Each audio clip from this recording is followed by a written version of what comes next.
Hello, work life warriors. I hope you're doing well. Today, I wanted to do a book report like I do on Sundays. Happy Sunday. So instead of it being a book report or a poetry review, this time I am going to review an article.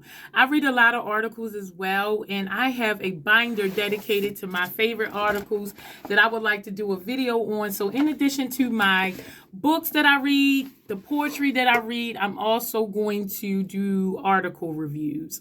So the article I'm reading today is called The Future of Management is Teal, and it's by Frederic Laloux.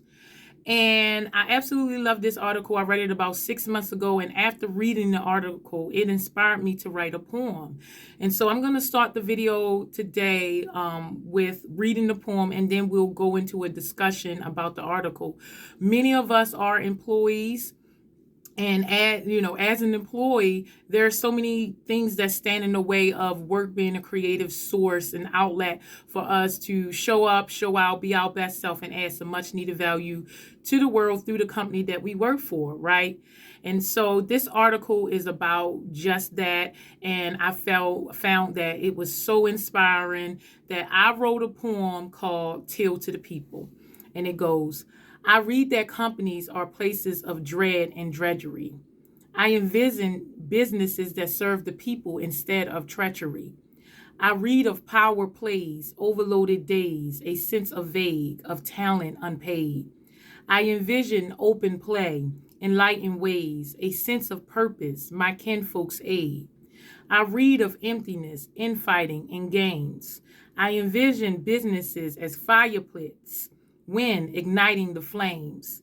I read of red, amber, and orange profit over people. I envision a green future of teal to the people. And so now I just kind of want to read the executive summary. This is the article. And I'll just read the opening paragraph that inspired me to write this poem called Teal to the People. It says, many people sense that the way organizations are ran today has been stretched to its limits. In survey after survey, business people make it clear that they see companies as a place of dread and drudgery, not passion and purpose. Organizational disillusionment affects government agencies, nonprofits, schools, and hospitals just as much. Further, it implies not only the powerless at the bottom of the hierarchy. Behind a facet of success, many top leaders are tired of the power games and infighting. Despite their desperately overloaded schedules, they feel a vague sense of emptiness. All of us yearn for better ways to work together, for more soulful workplaces where our talents are nurtured and our deepest aspirations are honored. Absolutely. This is exactly what Be Social Solutions is all about. We want to help reform the work environment so that the workplace can be a place where employees' talents are nurtured and their deepest aspirations are honored, because a business is made up of employees. Employees make the business, and if employees are weak, then the business overall will be weak. So if we strengthen and empower each employee, that overall strengthens and empowers the organization. But we don't really play it like that. Most of organizations operate from top-down mandates instead of bottom-up approaches. And I really think that this is causing our work environment to be so toxic and turnover rates to be so high, and 90% of all doctor visits are related to stress, because working is the greatest source of stress, and a lot of our environments are not places of joy and satisfaction and peace and creativity and innovation, but instead places of dread and drudgery, right? And so we have to do our part as individuals and as employers, because I'm an employer as well, to change the dynamics of what's happening in the workforce. And so it talks a little bit about 5 different organizations, the different types of organizations, and then I'll just name them and then I'll go through and talk about them. So the first one, the most, common one, is the RED organization. And it is constant exercise of power by chief to keep foot soldiers in line, highly reactive, short-term focus, thrives in chaotic environments. And so the person who leads a RED organization is kind of like a wolf pack, right? They have pretty much figured out how to do something through one leader who uses fear as a tactic to get people and keep people in line. So the current examples of RED organizations, which are the majority of the organizations, are organized crime, street gangs, and tribal militia, right? And so I would say that this is the main state of businesses. Businesses are arranged like Christmas trees. You have one shiny person at the top, and everything just kind of trickles down from there. And that person becomes like the lead wolf or the lone wolf, because they can't really relate to the people that's under them. They can't get close to them.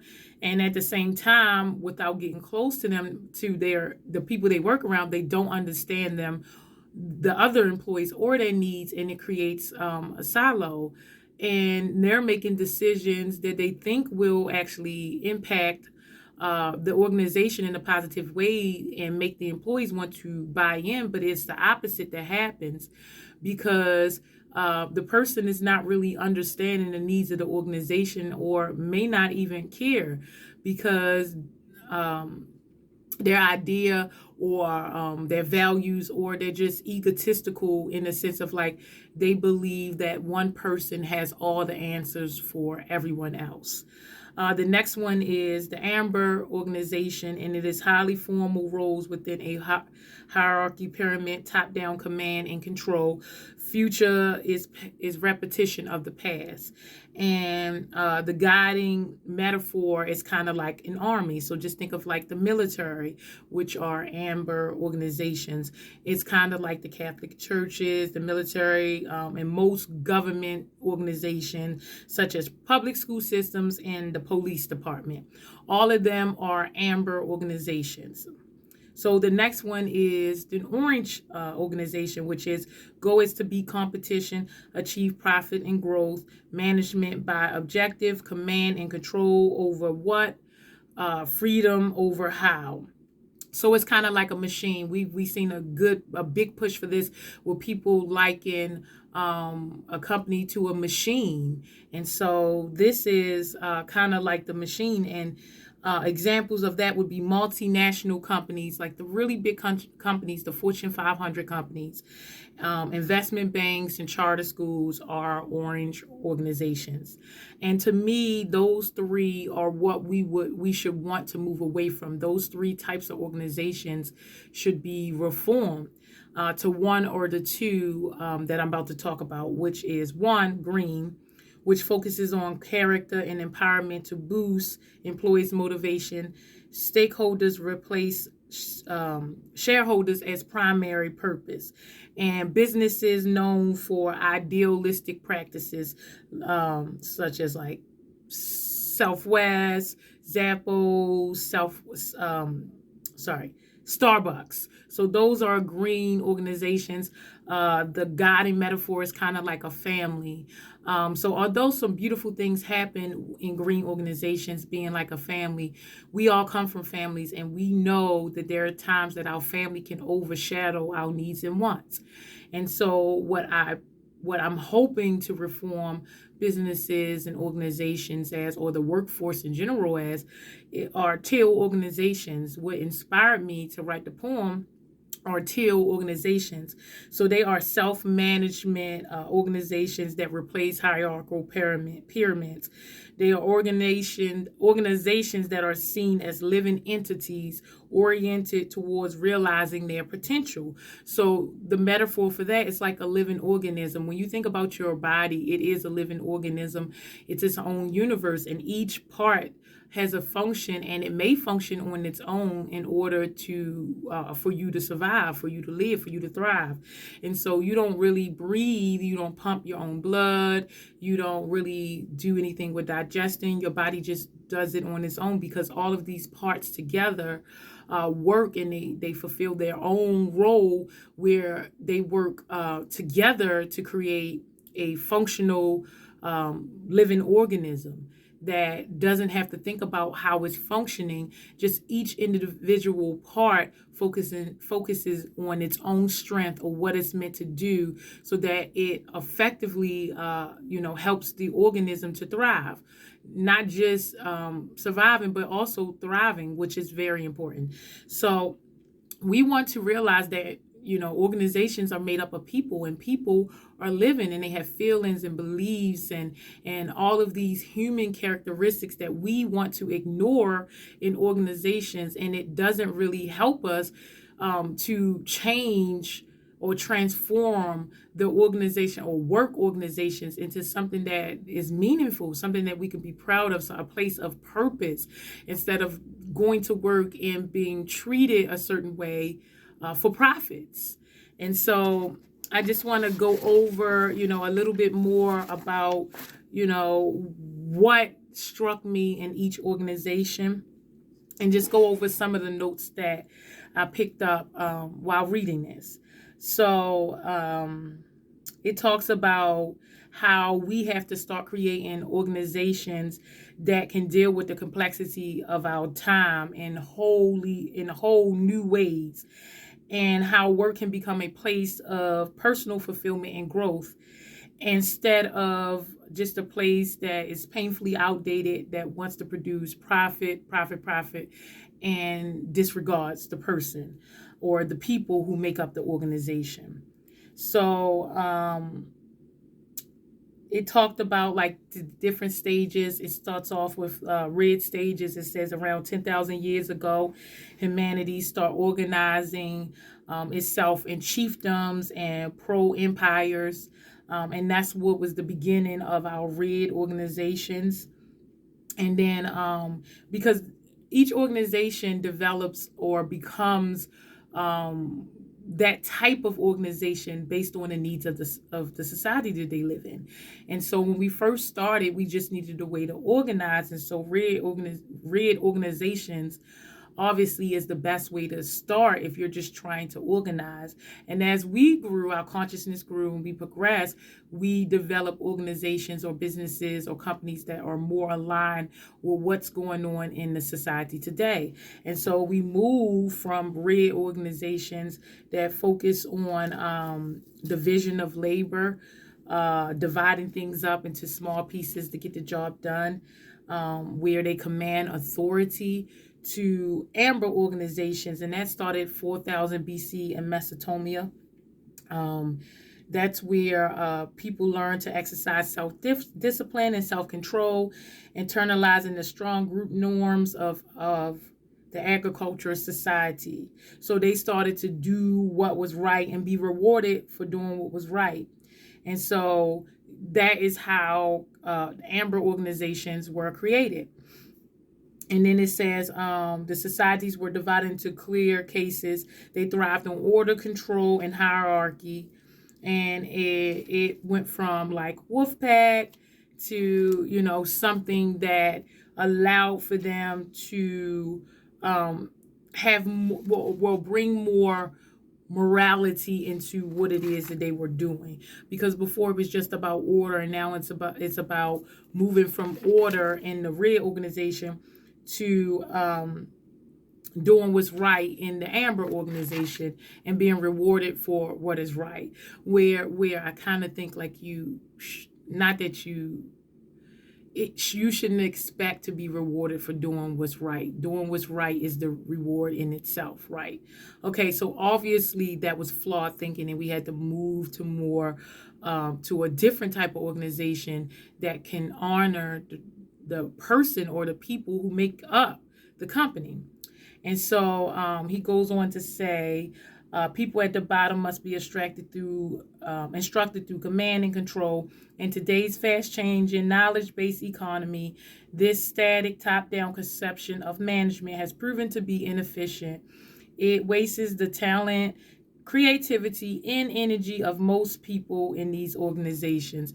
So they move from the amber to the orange. And even though orange organizations were better than the red and the amber, because it allowed for people to have a voice and for people's talent and creativity and energy to be utilized, it still wasn't. It wasn't a. It wasn't the. I would say it wasn't the best means, because it went from, people want to do what's right to people wanting to do what's effective or efficient. So even if something wasn't right, but it was efficient, we do it, right? Like, for instance, here's a great example. We have landfills, mines, or lands filled with a lot of trash. Let's say it like that. And we make things fast, quick things, fast fashion. Think about the K cups. We make things that will end up in these land masses, and they're not really beneficial to any of us, but it's efficient for us to just get rid of our trash and not see it, even though it doesn't really, morally, it's not right, because we're polluting our planet. And it's not really solving the issue. It's just out of sight, out of mind. And so moving from morality to efficiency or effectiveness wasn't really right either, because you don't just want to do it. You want to do it and feel good about it, right? And so we move from the orange organization, or some of us move from the orange organization to now what we consider green. And because we realized that the orange foundation, or the orange organization, wasn't sustainable, that the heartless and soulless rat race of the orange organization has us yearning for more. So we were missing something. We're now over the right and wrong. We're just, does it work or doesn't it work, right? And so now we're going, is it right or wrong? Do it work or doesn't it work? And now we go, it has to be more than that. Do I want to do it? Do I want to enjoy it? Not just if it works or is it the right or wrong thing to do, but will I actually enjoy doing it? And so post-modernity brought us another worldview. The green stage stresses cooperation over competition, and it strives for equality, solidarity, and tolerance. And so not just right or wrong, which, a lot of us do things or don't do things based on if we think it's right or wrong, but more so like, okay, let the person do what's best for them, and we just tolerate it at best, right? As long as people are being treated equally, we will tolerate how they show up, as long as we still get our needs met, right? And it considered focusing on not just the stakeholders, but all of the shareholders. So you became like a mini family. And we all know we're in a family. You have people in your family that you just kind of tolerate, right? You don't really like, but because you're a family, you just tolerate them. And you give them a lot more grace than you will give people that you don't tolerate. And so I don't think tolerating is a good thing either, because you're not learning to understand that person, which means that you can't bring love or joy or peace or anything to the circumstances or the situation, because you don't understand them. When you tolerate a person, you're not digging deep enough to understand them, because tolerance is not a good thing. You should seek for understanding over tolerance. The tolerance is you have your opinions, I have mine, and we're just going to be in the same space. Understanding is you have your opinions, and I understand why you have your opinions. I have my own opinions, and you understand why I have my opinions. And because we understand each other, we can put those differences aside and focus on the similarities and work and grow and build rapport from the similarities. And in respecting your differences means that you can respect mine, and there's nothing that we have to convert each other for, we have to bicker or argue about. We can find the silver lining in our similarities instead of, focusing on the differences. And so from there, they realized that, although green organizations are, a beautiful idea to have a family, they say you can't treat knowledge workers like cogs in a machine. Empowerment and egalitarian movement are among the breakthroughs they introduce.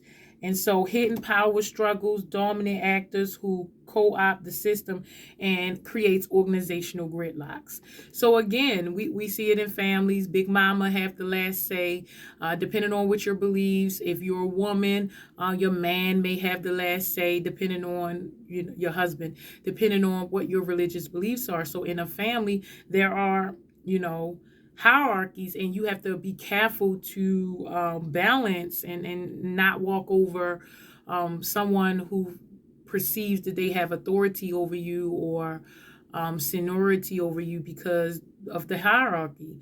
So it says the traditional hierarchy, through constant investment in training and culture, reminding leaders and managers to wield their power carefully, and raising the skills of the people on the front line.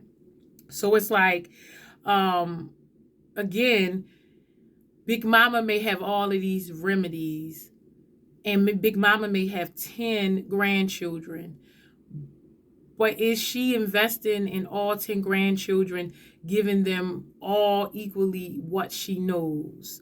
Or did she teach all of her children how all of her recipes, or did she teach one or two? Right? So her kind of passing it to the rest without understanding the others. And it creates power struggles and power dynamics and hurt feelings, and people feel like you don't acknowledge me, you don't understand me, you're playing favoritism, you like this person better, and you're putting more, investing more into this person. And it creates suspicion, it creates doubt. And at the end of the day, it doesn't necessarily help the situation, because you're not allowed to bring your whole self, to be your whole self, to show the good and the bad to the family, work family, because you may be criticized or you may be pushed back down the hierarchy. And so they said, we decided that we needed to have a new organization, which is the Teal Organization. And it says, Teal organizations have diversity. They can be in many different organizations, but they rethink the management practices in fundamental ways, right? So they believe in self-management, wholeness, and evolutionary purpose. So with self-management, it says Teal organizations operate effectively, even at large scales, with systems based on peer relationships. So it's about peer relationships, not hierarchies where I'm the authority, I sit at the top, this is what I think, I'm the matriarch, I'm the patriarch, this is what I think, and all of the decisions just trickle down. But we see each other as peers so that we can treat the situation as equal and allow whoever has the most experience to deal with the situation, instead of the person who lacks the experience but has the seniority to deal with the issue itself.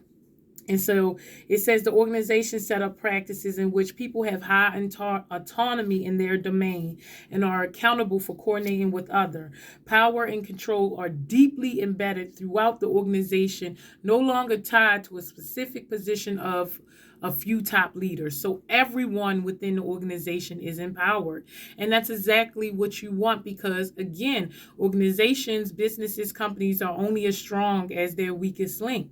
So if you have weak people at the bottom, how strong is your organization? And if you're not empowering them and encouraging them to grow and strengthen themselves, then of course you will continue to have these issues that hurt your organization, make sure that you don't grow, turn your organization into toxic. You'll continue to have high turnover rates. The employee experience will be tainted. And companies, businesses, organizations, we need our employees. So we have to start treating them as such. Another area is wholeness. And it says, whereas orange and green organizations encourage people to show their narrow professional selves, teal organizations invite people to reclaim their inner wholeness. They create an environment where people feel free to fully express themselves, bringing unprecedented levels of energy, passion, and creativity to work. I talk about this all the time because I find it so interesting that companies, businesses, organizations want employees to be innovative, but they have very strict environments in which the employees function. And so I'm not allowed to deviate from the plan, but I'm expected to be innovative. And in order to be innovative means that I have to be creative. In order to be creative, I have to be able to self-manage, to self-govern. And a lot of these organizations are not set up like this, and they reward or punish people for not being innovative when the environment is not set up to be that way. You want people to come in and kind of fit the cultural norms and don't rock the boat and don't be their whole selves within organizations, but kind of wear a mask and be, and that's a real thing. It's called masking, where you can't bring your whole self into the organization. You only can show up partly because it will be frowned upon. Cultural norms dictate how you show up and what you say and who you talk to and how you behave. And so you feel like you're just a shell of yourself, or you're wearing a mask when you're at work. And how can you be creative and connect to source and design something completely new or upgrade something if you have to worry about the office politics and if you're showing up a certain way? Creativity and innovation will come last if you're always thinking about covering your ass, right? Okay, and the last one is evolutionary purpose. Teal organizations base their strategies on what they sense the world is asking from them. Agile practices that sense and respond place the machinery of plans, budgets, targets, and incentives. Paradoxically, by focusing less on the bottom line and shareholder value, they generate financial results that outpace those of the competitors. Absolutely, because your company's biggest competitive advantage are your employees. So if you focus on empowering and strengthening your employees, if your employees have the opportunity to work on both professional and personal development, then of course they eliminate most of their weaknesses or things that can stand in the way and be perceived as a weakness or failure, and they're able to show up and be their true selves and grow and learn and fail and ask questions and be brilliant in their learning process and be bold and redefine things. But in an environment where those things are not celebrated or even tolerated, why would a person even seek to improve your organization if it's punished, if it's not rewarded? And so that is a really big one that we must ask ourselves. Like, we want our organizations to be innovative, but is the work environment really set up like that? So it says, when we talk about rewards, it says, how are people rewarded? In a red company, the boss shares the spoils as he or she pleases. So this is the idea of the company has a good year and there are bonuses, but they only to the top executives. The CEO may get a big fat paycheck and go and buy an island or a personal jet, where the people barely at the bottom, or the people at the bottom barely get a raise or get any incentive for all of the hard work they're doing. And they buy allegiance through reward and punishment. So again, I reward you for the behaviors that I want to see in you, and I will punish you for the behaviors that I want to avoid. In amber organizations, salaries are tightly linked to a person's level in hierarchy, same rank, same pay. So it doesn't matter if I bring more, experience, if I'm doing more at work, if we're ranked the same, we're being paid the same, which if we're not doing equal work or bringing equal value can potentially create some problems. And there are no incentives or bonuses. So again, this is what we cap out at, and we're going, even if we work harder, you don't get any bonuses for the more work or whatever it is that you produce for the company. It could be a creative idea, it could be another client, whatever it is that you increase for the company, you don't expect to see anything from it. And then the orange companies offer individuals incentives to reward star performers, which is always a bad thing because any employee can be a star performer if you treat them as such. So coming in the door, if you treated every employee like a star employee, I believe, and I know for a fact, the employees will rise to the occasion. Now, there are exceptions to the rule, but the rule is people show up the way you treat them. So if you treat them like a child, they'll show up like a child. If you treat them like a professional, they will show up as such. If you treat them like a partner, they would fulfill that capacity. But we tend to not give people the room to show up in the ways that they want to, but in the ways that we think that they're capable of, where we know little to nothing about them. So we don't really have anything to verify if they are or aren't capable. And that's why you should set the bar high for everyone and let them figure out how to reach the bar without you limiting them, because we all need enough room to stretch, grow, and develop. Green companies generally award team bonuses to encourage cooperation, which of course, cooperation is always a better choice than competing, because you can't have your competitive advantage competing. That's counterintuitive, counterproductive, and it doesn't really help anyone. If they are your competitive advantage, you want them to cooperate together so they can create something innovative, something new that can help further the objectives of your company. And so, with the Teal organizations, they are okay with people failing. They're okay with making mistakes. They are okay with accidents, errors, complaints, conflicts, because they understand human beings are complicated and beautiful things come out of conflict and errors and complaints. And so it's a part of life. And if you want to be innovative, if you want to grow, those are the things that are expected. And in these companies, self-management requires a whole set of interlocking structures and practices that create the right and power flow to any individual who has the expertise, interest, and willingness to step in and oversee the situation. So it is fluid. It is natural hierarchies that replace the power hierarchies of the pyramids, right? So it's whoever is the most equipped, the most strongest to deal with this situation will step in. So all of us have the opportunity to flex what we're good at, to help develop it, to help grow.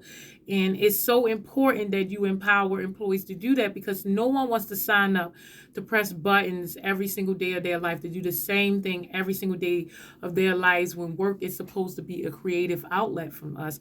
This is how most of us are getting our meaningfulness, meaning, I should say, in the world. This is how, for many of us, we feel like that we're contributing to the world, that we're adding value to the world is through work. And so we want work to be a place where we can grow and expand and stretch ourselves so that we can give the best of ourselves to our company and to the world.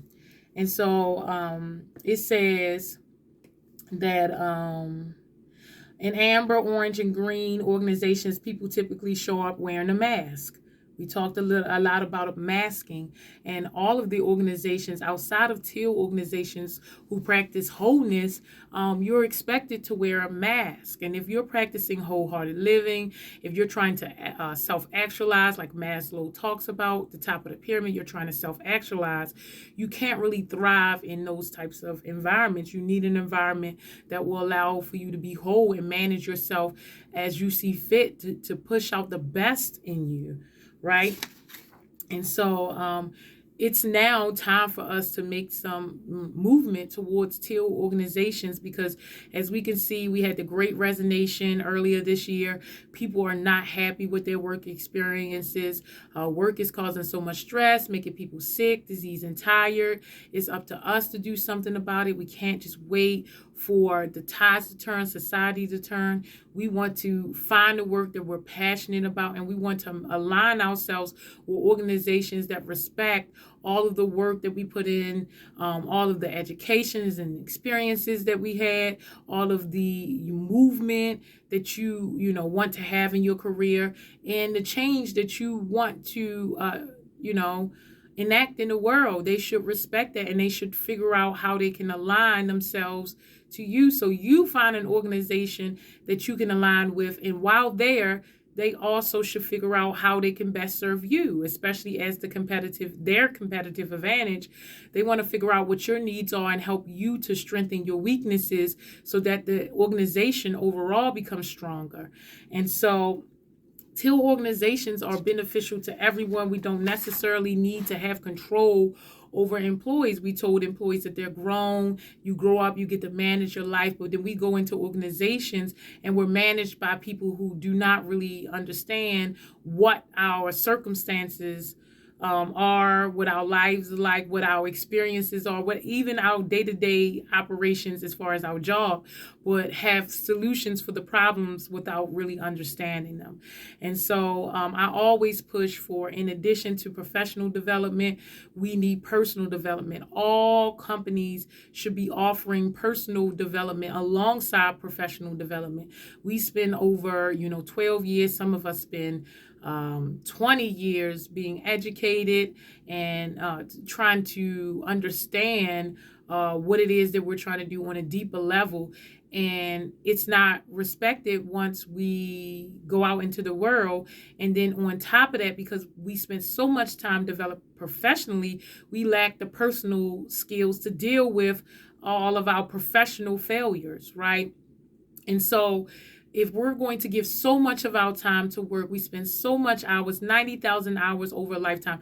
If we're going to devote that much time to work, we should get more out of it than just pressing buttons. We should get the opportunity to flex our muscles creatively as a professional, and we should get the resources to help us develop personally, especially when the work environment is not fulfilling our needs. We need a toolbox, something that help us to get over the challenges that we're facing, to overcome the objections, so that we can grow and develop professionally and personally. Because regardless of how people want to say this, and work is not supposed to be personal, but if you are a person, how can it not be personal? We all experience life through our senses, and we all know life through our experiences, so it has to be personal. There is no separation between the two.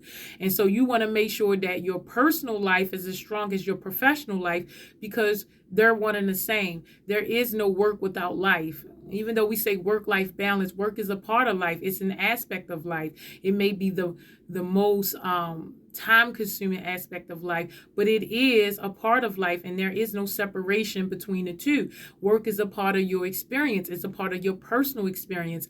And you know that to be true, because when you are, fired professionally, your bills don't stop personally.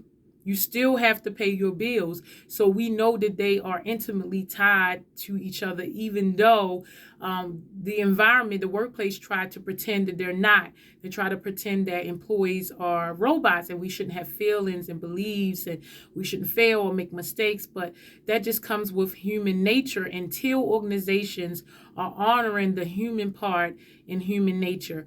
Human beings are not robots. Your employees are not robots. They have needs, they have feelings, they have wants, and all of those things must be considered when you are hiring them and employing them on a daily basis, because your workforce is really what makes or break your company, business, or organization. And so I really want us to be a little bit more thoughtful when it comes to how we're dealing with each other, and to eliminate all of these different hierarchies and silos and all of these different things that keep us from connecting to each other on a deeper level. Another thing is like we a lot of these organizations focus on personality, and that's what the red, orange, amber, and kind of partially the green organizations, they focus on personality, because you can't necessarily bring your whole self. You can't fail, you can't make mistakes. And so everything is based on a personality. You don't want people to talk about you, office politics. You don't want to be seen as incompetent. So a lot of things you don't try, you don't do because of it, when really your human aspect should be honored. And if you're in an environment that understands that this is just a part of the human nature, part of human nature, then they can use these things to help you, to help further you personally and professionally. And so again, Teal Organizations is best for everyone. In my opinion, is what all businesses, companies, organizations should be moving towards. The millennials are different than the prior organizations. We have seen that with the Great Resignation. We've seen how things are shifting. And so things have to be reformed. We have to do things differently. We have to start respecting the human being and respecting the human experience part more than the masking and hiding and profits over people. We have to really get to the heart of it. We have to bring the heart back into everything that we do. It's not, oh, it's just business. No, everything that you do should be done with your mind and heart, and not just one or the other. And so, what do you think? Do you believe that we need to have a business reform? There's so many people that are miserable. Over 70% of people are miserable at work. Most people do not know why they work. They're not doing purposeful work. So is it better when you trade off all the beginning time of your life to eventually have the opportunity to develop yourself personally? How much more efficient would you be as a professional if your organization allow you to develop yourself wholeheartedly, allow you to develop yourself personally in addition to, professionally, allow you to self-manage, allow you to be creative, innovative, make mistakes, allow the best of you, good and bad, to be witnessed and strengthened and up-leveled? What would the world be like if the things that you're not necessarily proud, you're able to work on and not hide in your life? What would this world be like? What would the work experience be like? And so as a teacher and as a consultant that speaks to the employee experience, I really want, because over 95% of us are employees, right? So I really want us to think about our employee experiences. And as an employer, that's what I think about most. What are the experiences of employees? How can that change? How can it benefit all of us? Because living in is a shared experience. And if you working is the number one stressor, you have all of these stressed out people, it creates so much incivility in the world, which is what we're seeing now. Things are just getting progressively worse. You don't see any kindness. It's rare, where it really should be the norm. And so I ask myself all the time, how can I create what is the exception? How can we make it the rule? And so I think connection and understanding should be the rule. And I'm working every day to make that possible for not just myself, but all the employees in the world, and help employers to look at their organizations differently. Because if you want more out of your people, you have to give more, not take more, right? And I thought this was a really, really, really great article. If you have a chance, it's only about 10 pages. Go and read it. Identify what type of organization you're in, what type of organization you would like to be in, and then pick out some things that you can do to help move your organization forward, because this is not just a one person thing or a mandate from the top down. Each person has to take responsibility and accountability for what they would like to see in their workplace. It is their responsibility to do that, and so they have to do it. If you want to improve the quality of your life, you will do it. And if you don't want to just wait on somebody else to do it, because it may never come, it's in your best interest to figure out how you can add what is missing in your workplace. So please share with me, what do you think about Teal Organizations? What type of organization you're in?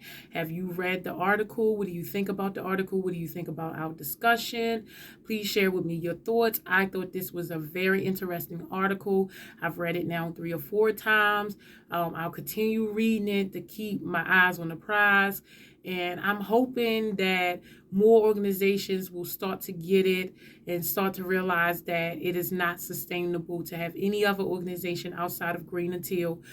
Teal is the preference because, again, you are an adult, you reached adulthood, and you should be able to manage yourself so that you can get what you need and want in this experience called life. So I hope this helps work-life warriors. I hope you enjoyed my poem, Teal to the People. And I will see you next week on the book report or poetry review or article review. I hope this helps, Work Life Warriors. Have a great day.